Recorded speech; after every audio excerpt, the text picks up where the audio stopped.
Hello， 大家好，我是 Steven， 很高兴又跟大家见面咯。欢迎大家来到 Steven 的摄影讲堂哦。我相信大家在日常生活或是在出门旅游拍摄的时候，心中难免多少都会有一些疑问。明明我在拍照的时候曝光值都非常的正常，那为什么我拍出来的照片好像哪边怪怪的，或甚至说好像少了些什么东西哦？看到许多摄影师拍的照片跟自己拍的照片相比起来，总觉得有许多好像截然不同的一个差距感哦。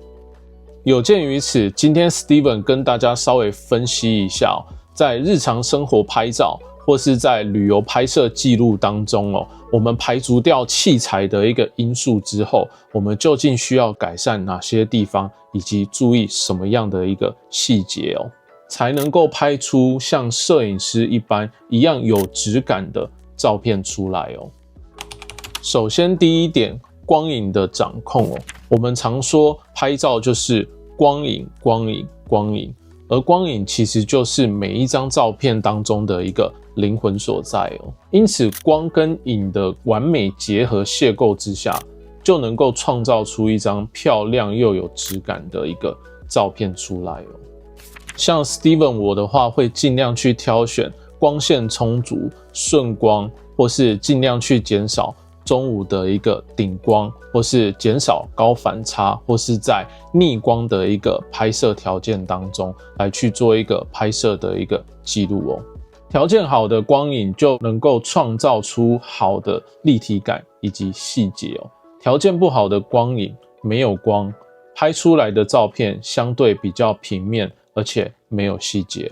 而对于 Steven 我来说，适度的利用光与影的一个交织，就能够创造出独特的一个魅力以及艺术的气息所在所以这对于照片来说是非常大的一个加分效果特别是有时光影的呈现，除了展现个性风格之外，同时能够把同一张照片所要传达的情绪情感以及照片背后的故事性来呈现出来第二点，基本构图架构的掌握。如果有订阅观看我频道的朋友，应该都会知道 Steven 其实有在许多影片当中分享了许多基本构图法的一个教学例如对称构图法、三分构图法、紧致构图法、放射状构图法等等如果能够将这几种基本的构图法来做一个融会贯通的一个运用那基本上在日常生活当中的一个拍摄，或是旅游当中的拍摄上的运用都不会拍出太差的一些照片出来甚至能够慢慢发现拍出来的照片越来越亮丽与和谐不过最重要的还是如何凸显出主题性在拍下快门捕捉影像的当下，你想留下什么？如何删减掉不必要的景物，来让照片更纯粹第三点，颜色的掌握。在上面 Steven 有跟大家谈论到，光影是每一张照片的一个灵魂那么颜色就是点缀在每一张照片的灵魂上的一个调色盘如同画龙点睛一般的效果借由赋予不同的色调色彩，让每一张照片呈现出与众不同的调性与气氛的营造。Steven 我也在其他影片当中分享过，在 Lightroom 当中调出金铜色复古色调、富士底片风格色调、戏剧性电影风格色调、日系清新风格色调，以及质感雾蓝灰色风格色调的调色方法。当然我是比较偏爱低对比高饱和的一个青蓝角片色彩，因此在不同的场景当中搭配适当的颜色配色，也能让你的照片更加出众，更富有独特性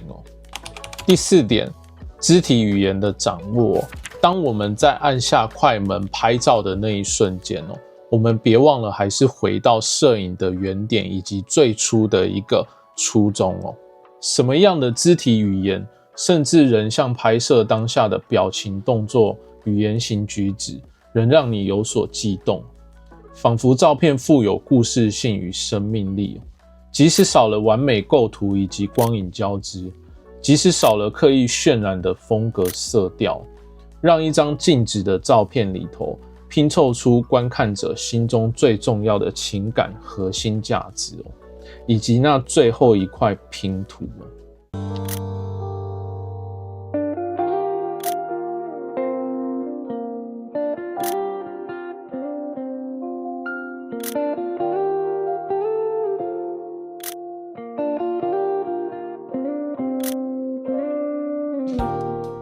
OK， 今天的影片就到这边，希望看完今天影片的朋友也能够分享给 Steven 我知道，有哪些是你觉得拍出有质感照片最重要的地方呢？当然最后，如果喜欢我影片以及我影片内容的朋友，欢迎按赞订阅并且开启小铃铛哦。当然也可以分享给周遭喜欢的朋友哦。我是 Steven， 我们下次见，拜拜。